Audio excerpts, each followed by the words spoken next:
আসসালামু আলাইকুম, Maya's cooking and ব্লগে আপনাদেরকে স্বাগতম। আজকে তৈরি করে দেখাবো ফুলকপির পকোড়া।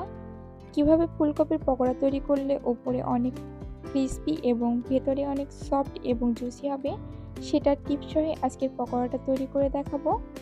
তো চলুন ভিডিওটি শুরু করা যাক। আমি প্রথমে একটি ফুলকপি খুব ভালোভাবে ধুয়ে পরিষ্কার করে নিয়েছি। এবার আমি এটা চাকু দিয়ে খুব ভালোভাবে কেটে নেব। খুব বড় বড় পিস করে কাটা যাবে না, যদি বড় বড় পিস থাকে তাহলে এটা মাঝখান দিয়ে চিড়ে আমি এটা সুন্দর একটা শেপে কেটে নেব। সবগুলো ফুলকপি আমি খুব ভালোভাবে কেটে নিয়েছি। এবার একটি চুলায় আমি একটা কড়াইয়ে পানি বসিয়ে দিয়েছি, সেখানে দিয়ে দিয়েছি একটু লবণ আর ফুলকপিগুলো দিয়ে দিয়েছি। এটা আমি 50% সিদ্ধ করে নিব, তাহলে ফুলকপি থেকে যে এক্সট্রা গন্ধ আছে সেটা চলে যাবে এবং ফুলকপিটা ভাজার সময় খুব তাড়াতাড়ি হয়ে যাবে। 50% হয়ে গেলে ফুলকপিটা আমি উঠিয়ে আলাদা পাত্রে রেখে দেব এবং একটি বোল নিয়ে নেব। সেখানে আমি একটা ব্যাটার তৈরি করার জন্য 4 চামচ পরিমাণের ময়দা, আপনারা যদি ময়দাটা দিতে না চান তাহলে আপনারা বেসন দিতে পারেন, আর তার সাথে আমি অ্যাড করে দিচ্ছি 2 চামচ বেসন, সামান্য একটু পরিমাণের লবণ দিয়ে দেব, আর দিয়ে দিচ্ছি আধা চা চামচ রসুন বাটা, আধা চা চামচ আদা বাটা, তার সাথে অ্যাড করে দিচ্ছি আধা চামচ জিরা বাটা আর আধা চামচ ধনিয়া বাটা, দিয়ে দিচ্ছি 1 চামচ মরিচের গুঁড়া আর আধা চা চামচ হলুদের গুঁড়া। খুব ভালোভাবে আমি এটা হাত দিয়ে মিশিয়ে নেব। মিশানো হয়ে গেলে আমি এর সাথে অল্প অল্প করে পানি অ্যাড করে আমি একটি ব্যাটার তৈরি করে নেব।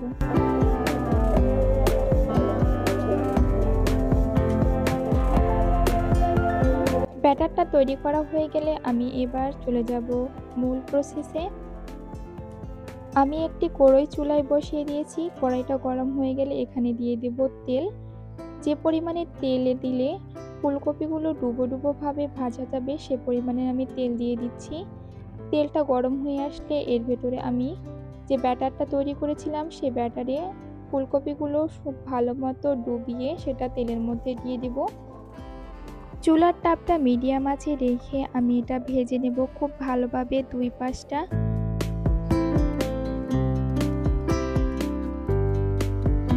এক পাশ ভাজা হয়ে গেলে উল্টিয়ে দিতে হবে অন্য পাশটাও খুব ভালোভাবে ভাজার জন্য। আমি এটা একটু সময় নিয়ে করছি। সময় নিয়ে করলে ফুলকপিটা অনেক ভালোভাবে ভাজা হয়ে যাবে এবং এটা খেতে অনেক ক্রিস্পি হবে।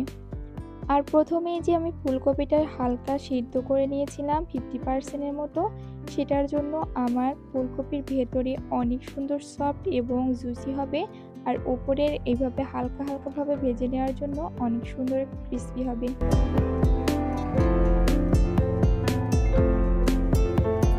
দুই পাশটা যখন খুব ভালোভাবে ভাজা হয়ে যাবে তখন আমি এটা উঠিয়ে রেখে দেব। এভাবে আমি সবগুলো ফুলকপি খুব ভালোভাবে একটু সময় নিয়ে ভেজে নেব। বাস, খুব সহজে তৈরি হয়ে গেল আমার ফুলকপির পকোড়া।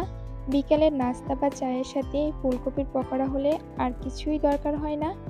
তো আমার ভিডিওটা যদি ভালো লেগে থাকে তাহলে আমার ভিডিওটাতে একটি লাইক দিবেন এবং পরবর্তীতে নতুন কোনো ভিডিও পেতে আমার চ্যানেলটাকে সাবস্ক্রাইব করে পাশে থাকা বেল আইকনটি বাজিয়ে দিবেন। আজকের মতো এই পর্যন্তই। আল্লাহ হাফেজ।